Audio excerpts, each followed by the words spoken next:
Basically हमें प्लासी को पढ़ना है, प्लास बंगाल से पढ़ेंगे। देखिए चालू करते हैं।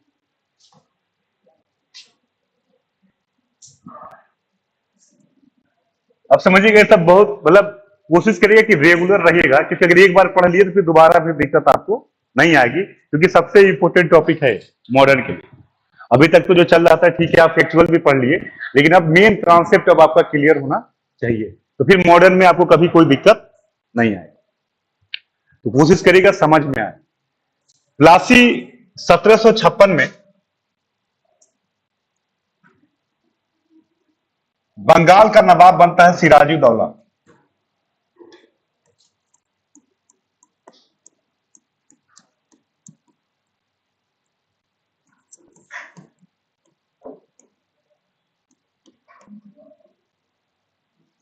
सिराजुद्दौला बंगाल का नवाब बनता है 1756 में।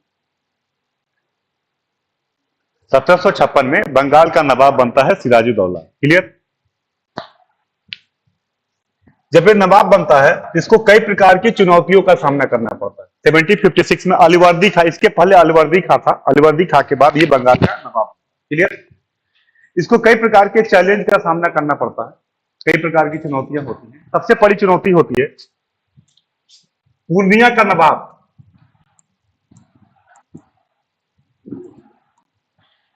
नवाब ऑफ पूर्णिया, पूर्णिया का नवाब जो होता है शौकत जंग, ये इसका विरोधी है। शौकत जंग जो है इसका विरोधी है, ये चाहता नहीं कि नवाब बने। इसकी रिलेटिव है घसीटी बेगम।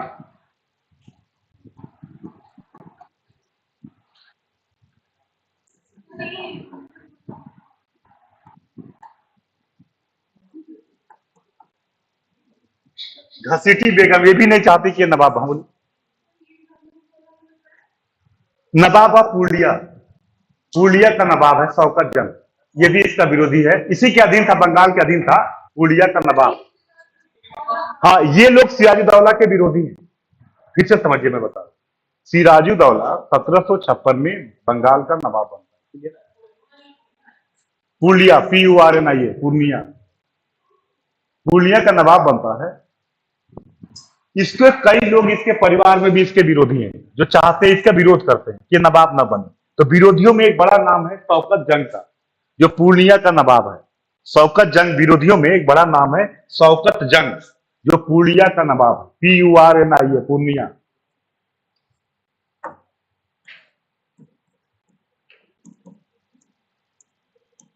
पूर्णिया का नवाब है शौकत जंग।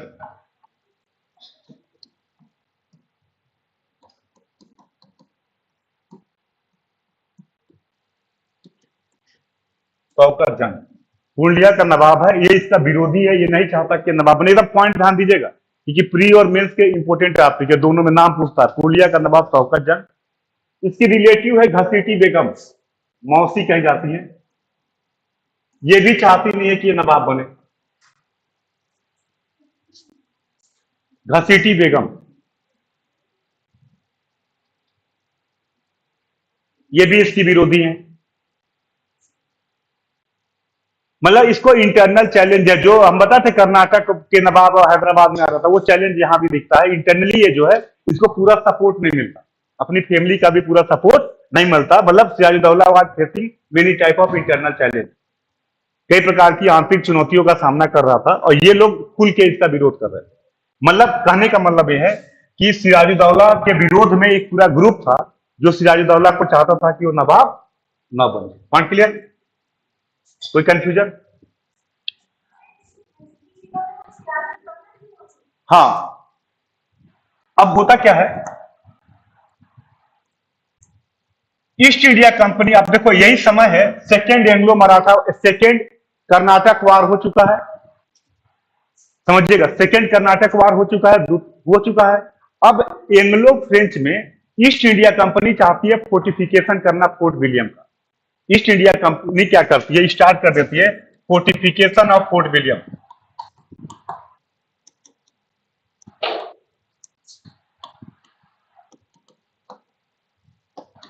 मतलब फोर्ट विलियम की किलेबंदी चालू कर देती है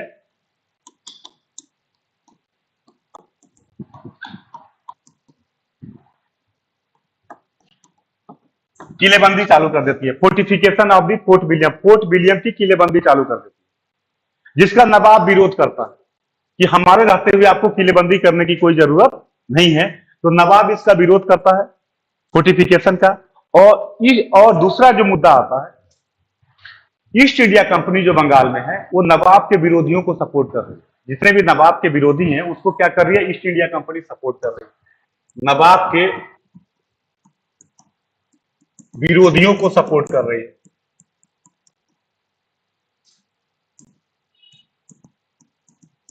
टू सपोर्ट द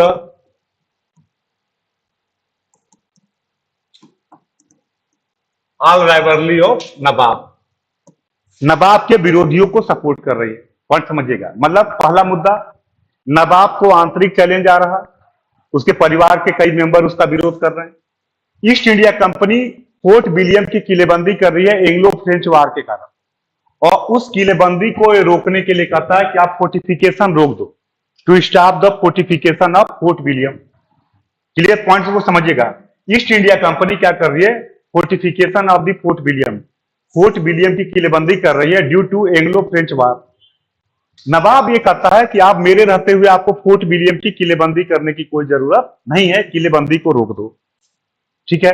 दूसरा, नवाब और ईस्ट इंडिया कंपनी के बीच में, ईस्ट इंडिया कंपनी के जो वर्कर हैं फोर्ट विलियम के, वो सपोर्ट किसको कर रहे हैं, नवाब के विरोधियों को। क्लियर। तो इससे भी दोनों में नाराजगी बनी है। इसके अलावा कुछ पॉइंट और कहते हैं कि जब भी कोई नवाब बनता था कंपनी उसको उपहार देती थी। ईस्ट इंडिया कंपनी कोई भी उपहार, कोई भी गिफ्ट उसको प्रोवाइड नहीं करती, मतलब कोई भी ऑनर नहीं देती। इससे भी नवाब नाराज है। क्लियर। और इसके बाद एक मुद्दा आता है दस्तक। दस्तक का भी दुरुपयोग हो रहा, मैंने बताया था करमुक्त व्यापार पत्र, याद करिए पिछली क्लास में बताया था, फ्री ट्रेड कमर्शियल पास, इसका भी मिसयूज हो रहा।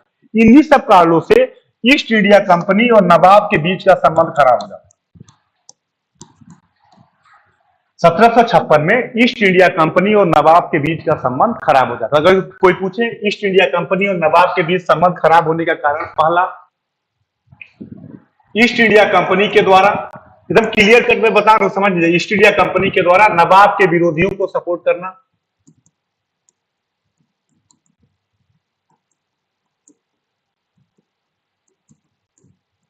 To support rivalry of the nawab by East India Company, नवाब के जो विरोधी हैं उनको सपोर्ट करना, इससे भी नाराजगी थी। दूसरा, फोर्ट विलियम की किलेबंदी को लेकर नाराजगी थी, ये किलेबंदी को लेकर नाराजगी थी।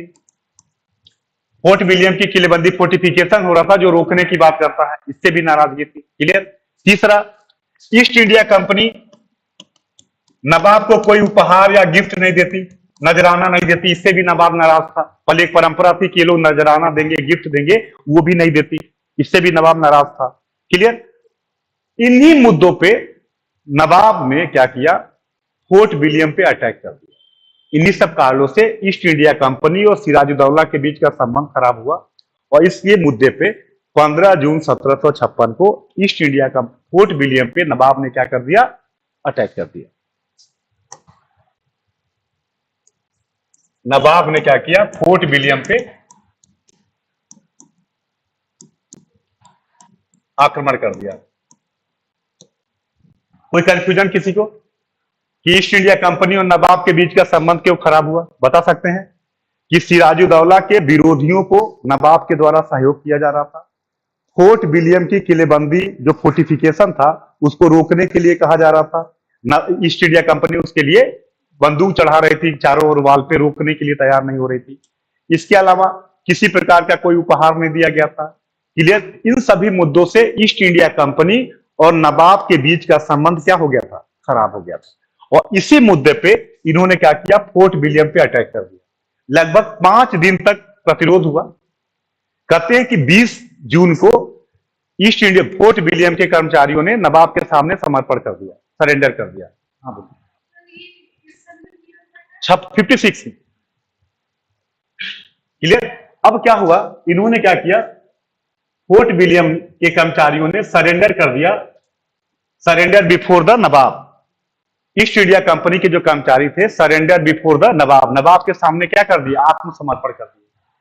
पॉइंट क्लियर है यहां तक? तो कोई पूछा, 2 क्वेश्चन मैंने बताया कि ईस्ट इंडिया कंपनी और नवाब के बीच के संबंध खराब होने के कारण क्या है? किसी कोई कंफ्यूजन? जो ऑनलाइन जुड़े हैं उनको भी कोई कंफ्यूजन हो तो बता दिए कि ये इंपॉर्टेंट है। अब क्या आ सकता है खराब होने के कारण? पहला, नवाब के विरोधियों को सपोर्ट कर रहे थे, फोर्ट विलियम की किलेबंदी को रोक नहीं रहे थे। किलेबंदी इसलिए हो रहा था एंग्लो फ्रेंच वार के कारण, सेकेंड हो चुका था, मैंने कल बताया था। इससे भी दोनों किलेबंदी कर रहे थे। एक तरफ वो मान गया, ये मानने के लिए तैयार नहीं थे। इसको लेके विवाद चालू हुआ और इसी मुद्दे पे इन्होंने क्या किया, अटैक कर दिया। 5 दिन के बाद नवाब के सामने सेना सरेंडर कर देती है फोर्ट विलियम की। कहते क्या है कि नवाब तो नवाब कलकत्ता जो है मानिक चंद को दे के चला गया, मानिक चंद को दे के चला गया। कहते हैं कि 20-21 जून की घटना को लिख लीजिएगा, 20-21 जून की घटना को कहा जाता है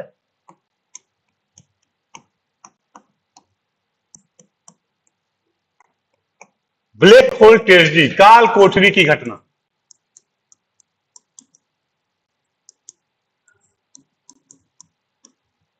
ब्लैक होल ट्रेजेडी, काल कोठरी की घटना कहा जाता है 20-21 जून 1756। हुआ क्या कि कहते कि जो अंग्रेज पकड़े गए उनको किसी ऐसे कमरे में रखा गया जहां सफोकेशन से काफी अंग्रेज मर गए, और उस घटना को कहा जाता है ब्लैक होल ट्रेजेडी। लेकिन याद रखिएगा, इस घटना का वर्णन करने वाला है J.Z. हालवेल। देखिएगा, ब्लैक होल ट्रेजेडी का जो बताने वाला व्यक्ति है हालवेल।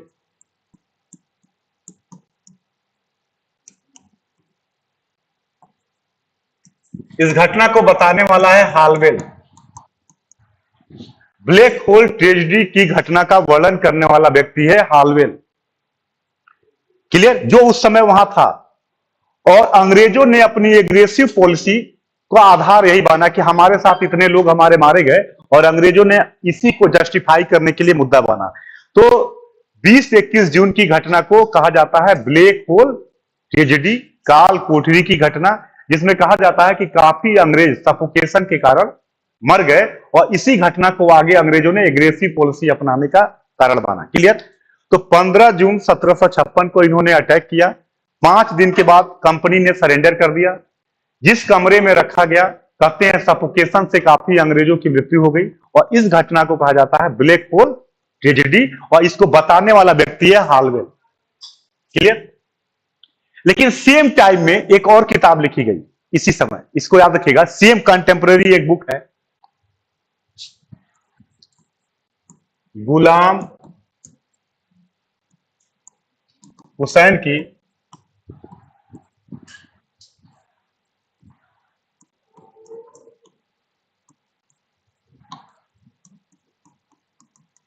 कौन सी किताब है?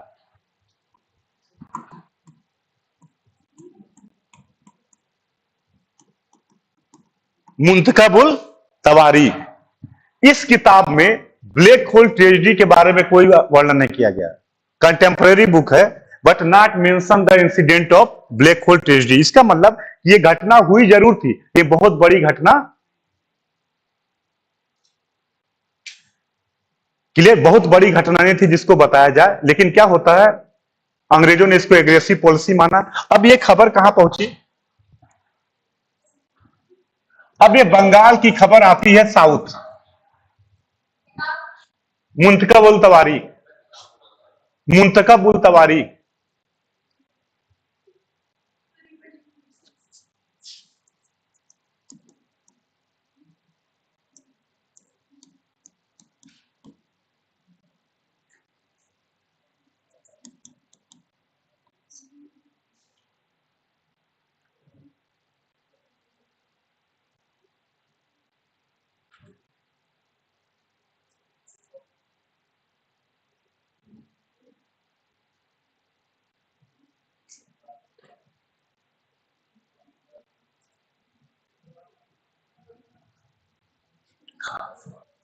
इसी को एक और नाम देते हैं सियारुल मुतखैरीन भी लिखते हैं, कहीं कहीं लिख लीजिएगा ये भी, सियारुल मुतखैरीन। कहीं कहीं मिलता है सियारुल मुतखैरीन, मुतखैरीन, सियारुल मुतखैरीन, सियार उल मुतखैरीन लिख लीजिएगा, सियारुल मुतखैरीन, यही लिखिएगा। बाय मिस्टेक अभी पढ़ा रहा था मैं, उनका मेडुअल पढ़ा रहा था, वही सियारुल मुतखैरीन, यही किताब है, लिख लीजिएगा सियारुल मुतखैरीन, इसको हटा दीजिएगा, सियारुल मुतखैरीन, क्योंकि अभी मेडुअल का पेपर सॉल्व करा रहे थे, वही दिमाग में चल रहा। सियारुल मुतखैरीन गुलाम हुसैन की किताब है, सियारुल मुतखैरीन, इसको करेक्ट कर लीजिएगा। खफी खाका मेरे दिमाग में चल रहा है, खफी खाका है मुंतकल तबारी, सियारुल मुतखैरीन लिख लीजिएगा इसको।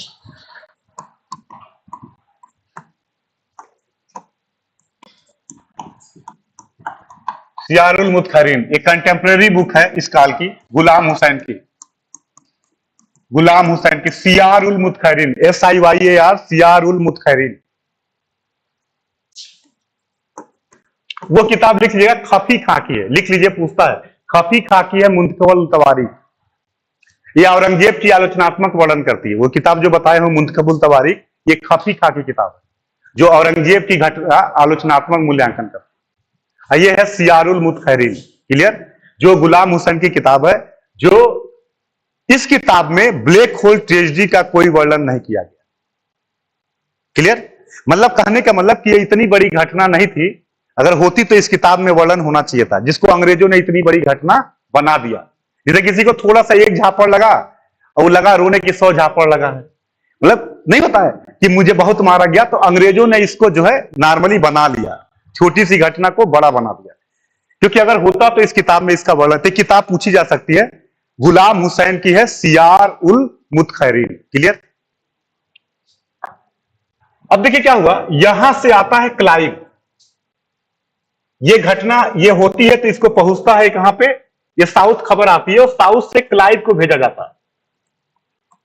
क्लाइव जो है साउथ से बंगाल आता है और क्लाइव को भेजा जाता है कि क्लाइव जाए और इस मामले को जल्द से जल्द सॉर्ट आउट करे, क्योंकि साउथ में जरूरत और बंगाल की समस्या को सॉल्व करे। जब क्लाइव आता है बंगाल तो देखता है कि यहां सभी लोग जो है बिकने के लिए तैयार हैं, यहां पे पूरा एक ग्रुप है। क्लाइव जब आता है तो देखता है मीर जाफर, जो इनका सेनापति है, जगत सेठ जो फाइनेंसर है, वित्त को देख रहा है, राय दुर्लभ, अमीन चंद, ये सभी लोग जो है जो पावर प्रभावशाली लोग हैं, ये सभी लोग तैयार हैं बिकने के लिए, ग्रुप काम कर रहा है, ये समझ में आ जाता है। अब अंग्रेज ईस्ट इंडिया क्या कहते हैं, सिराजुद्दौला को भी समझ में आता है कि बैकफुट पे आना चाहिए। एक ट्रीटी होती है अलीनगर की, अलीनगर नाम कलकत्ता का दिया गया है सिराजुद्दौला के द्वारा, सिराजुद्दौला के द्वारा अलीनगर, कलकत्ता को कहा गया अलीनगर, कलकत्ता को कहा गया अलीनगर। और फरवरी 1757 में एक ट्रीटी होती है जिसका नाम है अलीनगर की ट्रीटी। ये यूपीएससी ने कई बार पूछा है, फरवरी 1757 में अलीनगर की ट्रीटी होती है क्लाइव और सिराजुद्दौला के बीच, मतलब ईस्ट इंडिया कंपनी और सिराजुद्दौला के बीच अलीनगर की ट्रीटी होती है। और इसमें ईस्ट इंडिया कंपनी को सभी अधिकार वापस कर दिए जाते हैं, लिखिएगा, to return all right to East India Company, East India Company को सभी पुराने अधिकार लौटा दिए जाते हैं, मतलब वो किलेबंदी कर सकती है, जो अधिकार लिए गए थे पुराने सभी अधिकार लौटा दिए गए, ईस्ट इंडिया कंपनी के पुराने सभी अधिकार लौटा दिए गए कि अब आप किलेबंदी, अब बैकफुट पे आ जाना चाहिए। अब तो नवाब बैकफुट पे आ गया अपनी मजबूरी समझ के, लेकिन अंग्रेजों को समझ में आ गया कि अब यहां पे मामला बनने वाला है। अंग्रेजों ने क्या किया, मीर जाफर को कहा कि तुम्हें नवाब बना देंगे, चिंता न करो, सपोर्ट करो, और पूरे लोगों को अपनी तरफ मिला लिया क्लाइव ने। और चंद्रनगर किसके कार्यालय था, फ्रांसीसियों का, चंद्रनगर पे अटैक कर दिया, चंद्रनगर पे अटैक कर दिया। और इसका परिणाम हुआ कि अब नवाब के पास कोई विकल्प नहीं था और होता है बैटल ऑफ प्लासी। तो लिख लीजिएगा, क्लाइव ने क्या किया, मीर जाफर, जगत सेठ सबको मिला लिया, सबको अपने तरफ कर लिया और चंद्रनगर पे अंग्रेजों ने अटैक कर दिया। और इसका परिणाम हुआ कि होता है बैटल ऑफ प्लासी 1757 में, 1757 में होता है बैटल ऑफ प्लासी का युद्ध। और जिसमें कहते हैं कि ये 1 घंटा भी युद्ध नहीं चला, सिराजुद्दौला को भागना पड़ा और ईस्ट इंडिया कंपनी युद्ध को जीत गई, क्योंकि सेनापति सेना पहले ही दिख चुकी थी। इसमें 2 लोग लड़े कायदे से, एक व्यक्ति है मीर मदन, ये सब क्वेश्चन है, पूछे जाते हैं। और मोहनलाल, दोनों मारे गए। मीर मदन एंड मोहनलाल दोनों ने कायदे से लड़ा था और दोनों मारे गए। मीर मदन एंड मोहनलाल, याद रखिएगा।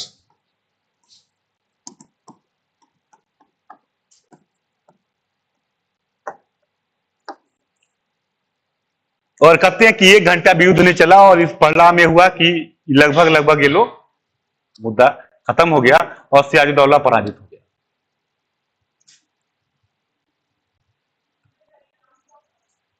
सिराजुद्दौला पराजित हो गया, ईस्ट इंडिया कंपनी जीत गई। क्लियर? ये है बैटल ऑफ प्लासी जो 1757 में हुआ, जून 1757। अब देखिए मुद्दा समझिएगा, मतलब बैकग्राउंड क्या है। ईस्ट इंडिया कंपनी और नवाब के बीच का संबंध खराब होना, इसके बाद फोर्ट विलियम पे आक्रमण, अटैक होना, आक्रमण होना, इसके बाद क्लाइव का आना, फिर अलीनगर की टीटी, और फिर होता है बैटल ऑफ प्लासी। कितनी घटनाओं के बारे में आपको क्लियर होना चाहिए। प्लासी का बैकग्राउंड है, सबसे पहले नवाब और ईस्ट इंडिया कंपनी के बीच का संबंध क्यों खराब हुआ, तो आप बताइएगा कि नवाब, ईस्ट इंडिया कंपनी नवाब के विरोधियों को सपोर्ट कर रही थी, फोर्टिफिकेशन को रोक नहीं रही थी, किलेबंदी जो फोर्ट विलियम की हो रही थी उसको रोक नहीं रही थी, किसी प्रकार का उपहार या कुछ ऐसा नहीं दी थी, इससे नवाब नाराज था और नवाब ने क्या किया, फोर्ट विलियम पे अटैक कर दिया। फोर्ट विलियम पे अटैक किया तो घटना कौन सी होती है, ब्लैक, एक क्रम है, पूछ सकता है, फिलिप्स में क्रोनोलॉजी के रूप में लिखने आ जाएगा। तो सबसे पहले संबंध का खराब होना, फिर फोर्ट विलियम पे अटैक का होना, फिर ब्लैक होल ट्रेजेडी का होना, उसके बाद क्लाइव का आना, फिर अलीनगर का टीटी होना, फिर मद्रास चंद्रनगर पे आक्रमण करना, और इसके बाद होता है बैटल ऑफ प्लासी। ये क्रम है, इसको दिमाग में रखिएगा।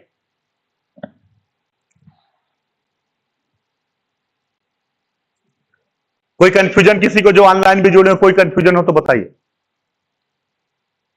नोट्स कैसे बनेगा आपको बता देता हूं। नोट्स ऐसे बनेगा, सबसे पहले आपको दिमाग में आना चाहिए ईस्ट इंडिया कंपनी और नवाब के बीच के संबंध खराब होने के कारण, ये पहले क्लियर कर लीजिएगा नोट्स में कि क्यों खराब हुआ, कारण बता दीजिएगा।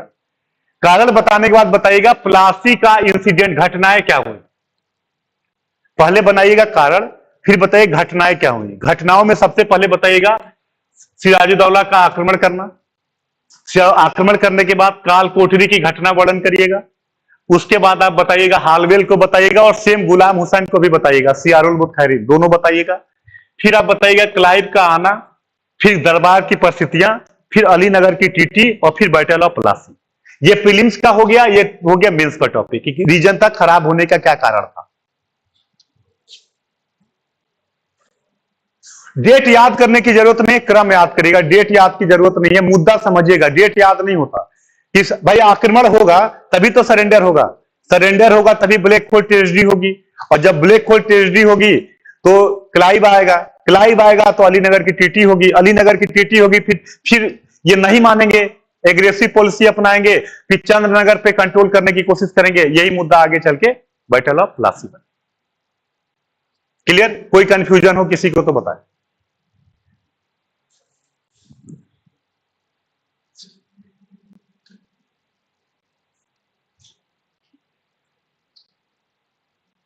हाँ, नोट्स बनाते रहिए, मुद्दा लिखते रहिए, मेन मेन मुद्दा लिखते रहिए तो आपको वैसे ही हो जाएगा। देखिए अगर ये समझ गया ना, यही नोट्स मेन काम आएगा, क्योंकि आपको भी पता है कि रात भर में history, polity, geography, economy revise नहीं कर सकते मोटा मोटा, तो नोट्स ऐसा हो कि 10-15 पन्ने में सब आ जाए, सब दिमाग में। एक चाय पिए तो आधा पेज पूरा, आधी बुक आ जाए दिमाग में, तभी फायदा है, वरना फायदा नहीं। तो अगर नोट्स अगर ऐसे नहीं है तो कोई फायदा नहीं हो। तो कोशिश करिए कि बुलेट पॉइंट बने।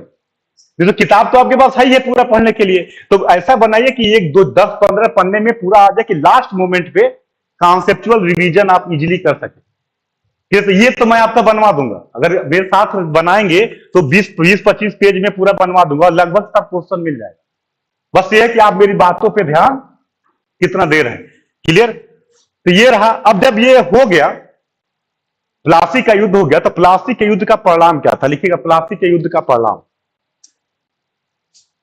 प्रभाव क्या पड़ा।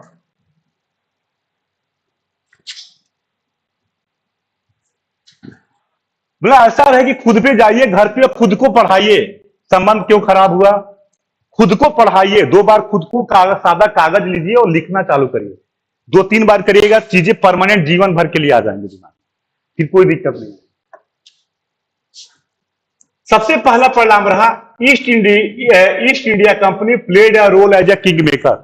ईस्ट इंडिया कंपनी राज निर्माता की भूमिका निभाने लगी। लिखिएगा, East India Company played a role as a king maker. East India Company राज निर्माता की भूमिका निभाने लगी।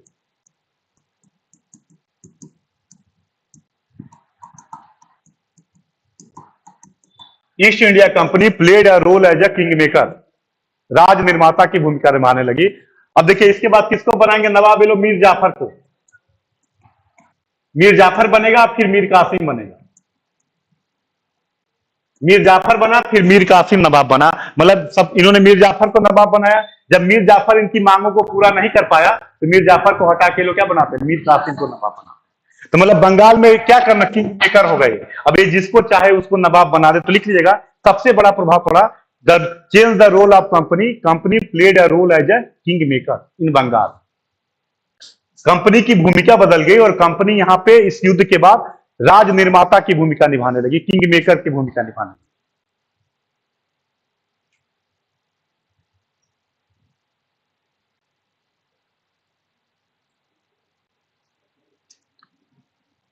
और clear?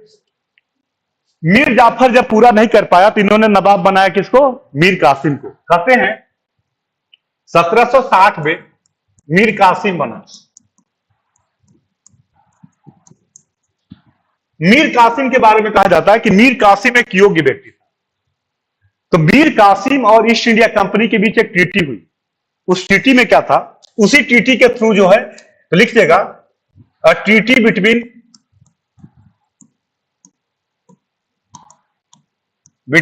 East India Company and Mir Qasim. East India Company और मीर कासिम के बीच एक संधि हुई और इसी संधि के बाद मीर कासिम बिकम नवाब ऑफ बंगाल। मीर कासिम बंगाल का नवाब बना। वो संधि क्या थी?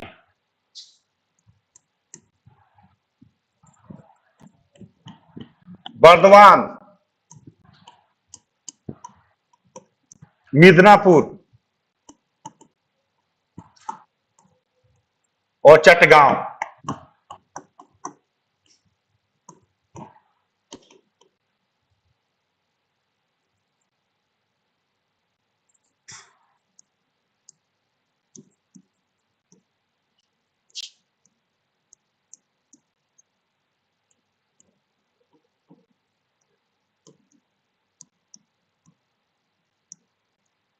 सिल्हट के चूने का व्यापार, सिल्हट के चूने का व्यापार,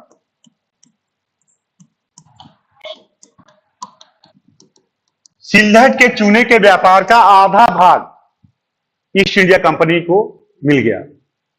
मतलब Mir Qasim gave to half share of trade of Sylhet of chuna. Sylhet के चूने के व्यापार का आधा भाग किसको दे दिया गया? ईस्ट इंडिया कंपनी को दे दिया गया। सिल्हट का जो चूना का व्यापार था, ट्रेड ऑफ सिल्हट ऑफ चूना, ये आधा भाग, सिल्हट के चूने के व्यापार का आधा भाग ये दे दिया गया किसको? East India company.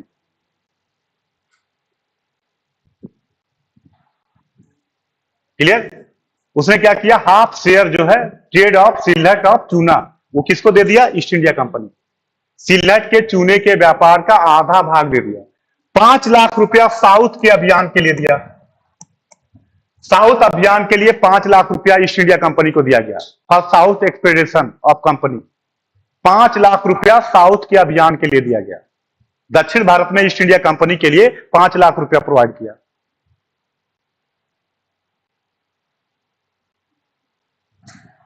दूसरा कहा गया, the enemy of company was the enemy of Nawab and the friend of company was the friend of नवाब।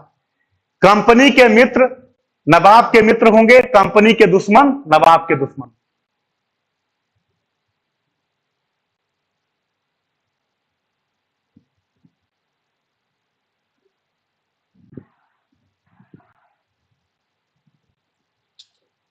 समझिएगा, मतलब the enemy of the company was the enemy of nawab और the friend of company was the friend of nawab, मतलब company के मित्र नवाब के मित्र, नवाब के मित्र company के मित्र, इनके दुश्मन उनके दुश्मन, मतलब इस तरीके से संबंध बनाया गया।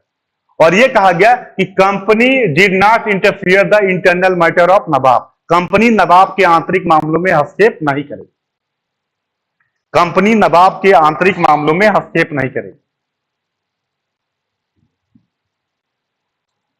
कंपनी जो होगी would not interfere the internal matter of nawab, company नवाब के आंतरिक मामलों में हस्तक्षेप नहीं करेगी।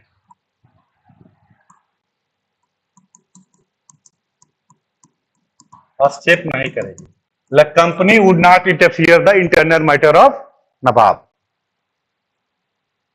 ठीक है, ये इस संधि के बाद मीर कासिम बंगाल का नवाब बना।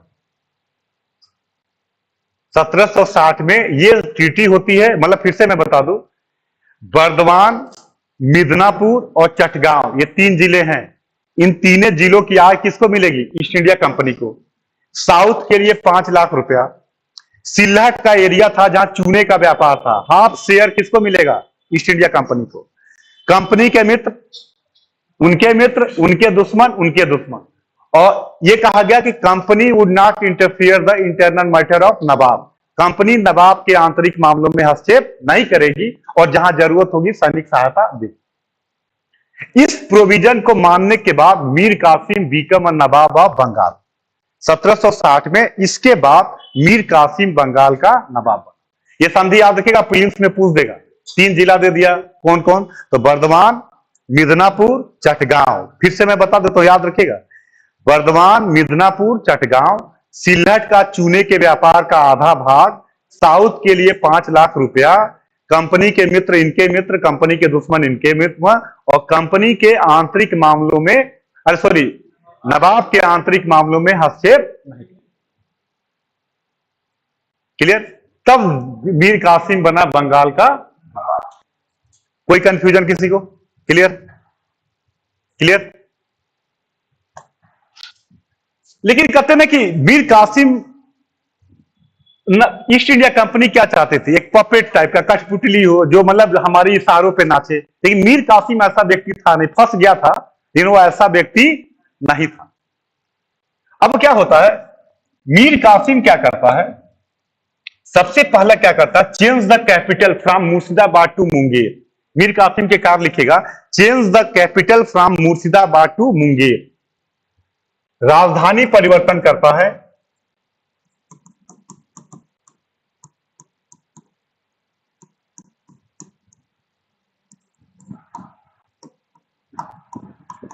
मुर्शिदाबाद से मुंगेर।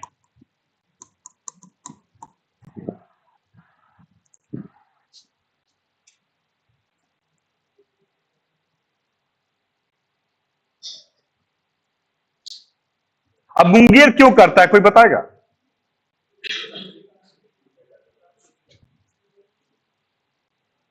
क्यों करता है बताइए? मीर कासिम राजधानी क्यों चेंज करता है? कम हो, ठीक है। देखिए 2 चीजें थी, बढ़िया बताएंगे। देखिए ये मुर्शिदाबाद है, मुंगेर जो है बिहार और नेपाल का बॉर्डर वाला एरिया है। तो ये सोचता था कि यहां तो हम कंपनी हमें कुछ करने देगी नहीं, तो हम थोड़ा दूरी भी बना लेंगे, कंपनी से थोड़ी दूरी भी हमारी बनी रहेगी और हम अपने एरिया को नेपाल की तरफ बढ़ा सकते हैं। तो जो यहां लॉस होगा वहां हम उसको क्या कर लेंगे? मैनेज कर लेंगे। तो इसलिए इन्होंने क्या किया? कैपिटल को चेंज किया, जिससे क्या होगा? एक दूरी भी हो जाएगी, एक गैप भी बन जाएगा और हम अपने एरिया को क्या करेंगे? आगे एक्सपेंड कर सकते हैं नेपाल वाले एरिया में। क्लियर? इस से इन्होंने क्या किया? कैपिटल को चेंज कर दिया from Murshidabad to Munger. Clear? दूसरा पॉइंट याद रखिएगा कि अब अगर आपको इनको पता है कि ये संधि परमानेंट चलेगी नहीं, ये मीर कासिम भी जानता है, तो मीर कासिम को अब क्या करना पड़ेगा? अगर इन फ्यूचर में आपको बने रहना है तो आपको क्या करना पड़ेगा? आपको सेना मजबूत करना पड़ेगा। तो ये क्या करता है? यूरोपीय स्टाइल में सेना को प्रशिक्षण दिलवाता है। यूरोपीय पद्धति से सेना का प्रशिक्षण कराया जाता है।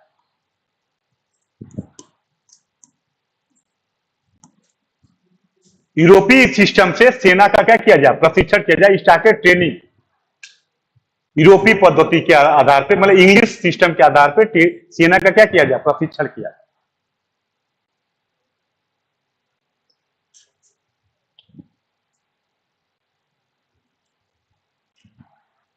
अब इसके लिए हथियार चाहिए, तो मुंगेर में हथियारों का कारखाना लगाता है, फैक्ट्री खोलता है। मुंगेर में बंदूक बनाने की फैक्ट्री लगाता है। मुंगेर में क्या करता है, फैक्ट्री लगाता है। मुंगेर में हथियार बनाने की वेपन्स फैक्ट्री लगाता है। हथियार बनाने की फैक्ट्री लगाता है मुंगेर में, क्लियर। जिससे सेना को क्या किया जा सके, मजबूत किया जा सके। इसके लिए मुंगेर में हथियार की वेपन्स फैक्ट्री लगाता है और सेना के प्रशिक्षण पे ध्यान देता है, focus on training of army.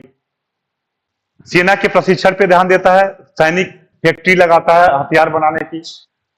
इसके बाद रेवेन्यू रिफॉर्म करता है, राजस्व सुधार करता है, एक्स्ट्रा टैक्स 3/2 एक्स्ट्रा टैक्स लगाता है, 3/32 खिजड़ी जमा टैक्स लगाता है, लिखिएगा। राजस्व सुधार भी करता है, रेवेन्यू रिफॉर्म करता है, लिखिएगा। दे स्टार्टेड रेवेन्यू रिफॉर्म, राजस्व सुधार करता है। इंपोज फाइन, जुर्माना लगाता है लोगों पे जो पैसा नहीं दिए हैं। नया मतलब क्या करता है, नया कर लगाता है। इंपोज न्यू टैक्स, नया कर आरोपित करता है। जो पुराने कर हैं उन पे 3/32 एक्स्ट्रा लेता है। 3/32 एक्स्ट्रा अतिरिक्त कर लेता है, 3/32।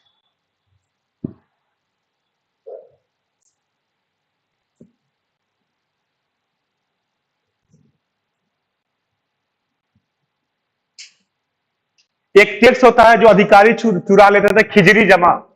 खिजड़ी जमा भी लेना चालू करता है, स्टार्टेड खिजड़ी टेकिंग फ्रॉम खिजड़ी जमा। खिजड़ी जमा, ये जो अधिकारी चुरा लेते थे ये भी लेना चालू करता है, खिजड़ी जमा, इसको भी लेना चालू करता है। मतलब अतिरिक्त टैक्स लगाता है, नए टैक्स लगाता है, पुराने कर जो चोरी हो जाते थे उसको लेना चालू करता है, जो लोग जमा किए हुए थे। इस प्रकार से रेवेन्यू रिफॉर्म भी करता है, आर्मी रिफॉर्म भी करता है, राजधानी को चेंज भी करता है। इसका मतलब कि मीर कासिम एक योग्य व्यक्ति था। लेकिन आप बताओ, पूरे कार्यों में मीर कासिम ने टीटी को ब्रेक किया कहीं? कहीं जो अंग्रेजों वाली टीटी को ब्रेक किया? कहीं नहीं किया। लेकिन अंग्रेज भी पसंद नहीं किए। अंग्रेजों को लगा ये तो हमने गलत कर दिया, ये सही आदमी हमारे लिए नहीं है, क्योंकि अब ये जो काम कर रहा था ये अंग्रेजों को पसंद नहीं था, क्योंकि अंग्रेज चाहते थे कमजोर व्यक्ति, और मीर कासिम एक कमजोर व्यक्ति नहीं था। तो पूछता है, फिर से मैं बता दूं, 1760 में मीर कासिम और ईस्ट इंडिया कंपनी के बीच एक ट्रीटी होता है। ट्रीटी में क्या है, Bardhaman Midnapore Chittagong, half share of trade of Sylhet, 5 lakh rupees for south expedition.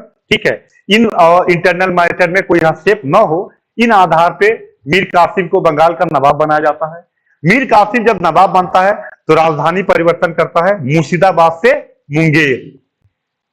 सेना के लिए प्रशिक्षण पे ध्यान देता है, यूरोपीय स्टाइल में सेना को प्रशिक्षण दिलवाता है, मुंगेर में फैक्ट्री स्थापित करता है, रेवेन्यू रिफॉर्म करता है, टैक्स लेता है, एक्स्ट्रा टैक्स लगाता है। इस तरीके से रेवेन्यू रिफॉर्म करता है, आर्मी रिफॉर्म करता है और कैपिटल को चेंज करता है।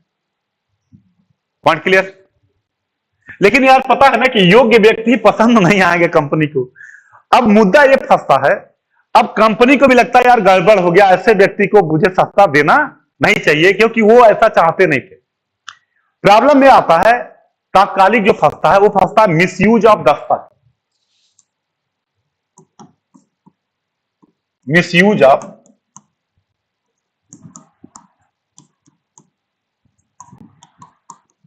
दस्तक का दुरुपयोग।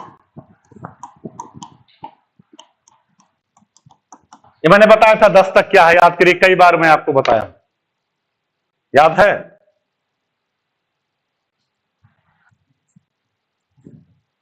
दस्तक क्या है, कोई बताएगा?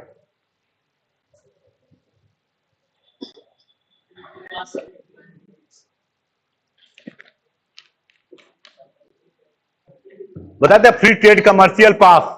दस्तक क्या था? कर मुक्त व्यापार पत्र जो फारूखसियर ने दिया था, याद करिए। इसका मिसयूज क्या था कि कंपनी को व्यापार किसको मिला था? ईस्ट इंडिया कंपनी को। कंपनी क्या कर रही थी? अपने निजी कर्मचारियों को दे रही थी। चलो यहां तक सही है, निजी कर्मचारियों के साथ साथ किसको दे रहे थे? भारतीयों को भी बेचने लगे, तो नुकसान किसको होगा? मीर कासिम को होगा। तो मीर कासिम ने इस इशू को, मिसयूज ऑफ दस्तक का जो इशू था, यह पुट बिफोर कंपनी के सामने इस मुद्दे को रखा, यार इसको रोकिए। लेकिन कंपनी इसके लिए तैयार नहीं हुई। जब तैयार नहीं हुई मिसयूज को रोकने के लिए, तो इसने क्या किया? पास ही खत्म कर दिया, सबको फ्री कर दिया। और ऐसे पे दबाव पड़ना चालू हुआ। जब मीर कासिम पे दबाव पड़ा कंपनी का, तो मीर कासिम को भागना पड़ा। और मीर कासिम भग के एक अलायंस बनाता है अवध के नवाब के साथ और भारत के बादशाह के साथ। ये तीनों मिलके लड़ते हैं और उस युद्ध को कहा जाता है बैटल ऑफ बक्सर। बक्सर का युद्ध कहा जाता है। क्लियर?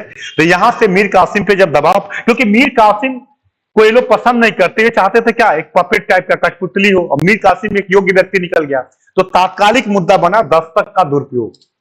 इसी मुद्दे पे विवाद हुआ, मीर कासिम को हटना पड़ा। और मीर कासिम ने एक अलायंस बनाया जिसमें अवध का नवाब शुजाउद्दौला, भारत का बादशाह शाह आलम सेकेंड, ये तीनों मिलकर लड़ते हैं। तो लिखिएगा, इसके बाद मीर कासिम ने एक अलायंस बनाया जिसमें भारत का नवाब, भारत का बादशाह, इंपरर ऑफ इंडिया कौन था? शाह आलम सेकेंड।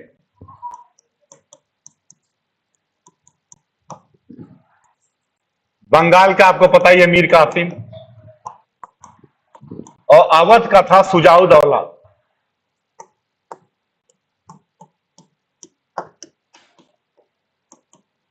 ये अवध का था जहां हम लोग बैठे हैं। अवध का शुजाउद्दौला,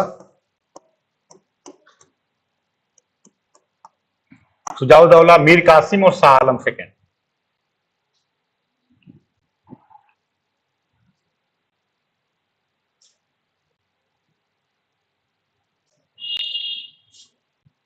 किसी को कोई कंफ्यूजन? ये तीनों लोग मिलते हैं और तीनों लोग मिलकर ईस्ट इंडिया की कंपनी से लड़ते हैं 1764 में बैटल ऑफ बक्सर में। और कहते हैं दुर्भाग्य से ये तीनों लोग हार गए। और ईस्ट इंडिया कंपनी की तरफ से लड़ने वाला था हेक्टर मुनरो। हेक्टर मुनरो, देखिए प्रीलिम्स का हर पॉइंट में बता दे रहा हूं, कुछ भी पूछे मतलब दिमाग में रखिएगा। हेक्टर मुनरो जो था वो ईस्ट इंडिया कंपनी की तरफ से लड़ने वाला था, हेक्टर मुनरो। और इधर तीन लोग थे, शाह आलम, शुजाउद्दौला और मीर कासिम। दुर्भाग्य से ये तीनों लोग हार गए। और कहते हैं यह युद्ध हुआ, मतलब ये षड्यंत्र कॉन्स्पिरेसी नहीं था, यह युद्ध था। और इस युद्ध में ये तीनों लोग बुरी तरह से। अब बक्सर के युद्ध का महत्व क्या है कि यहां कौन हारा है? मुगल बादशाह। आप समझो, भले ही नॉमिनल हो लेकिन कौन है? मुगल बादशाह है। यहां हारा कौन है? मुगल बादशाह। तो इनडायरेक्टली लगभग सभी लोग हार गए और कंपनी को यहां प्रामाणिकता मिल जाएगी। क्लियर? तो इस युद्ध के बाद 1765 में इलाहाबाद की संधि होती है, जो किसके बीच होगी? अवध के नवाब और मुगल बादशाह के बीच में। क्लियर? तो लिखिएगा, बक्सर के युद्ध के बाद होता है ट्रीटी ऑफ इलाहाबाद।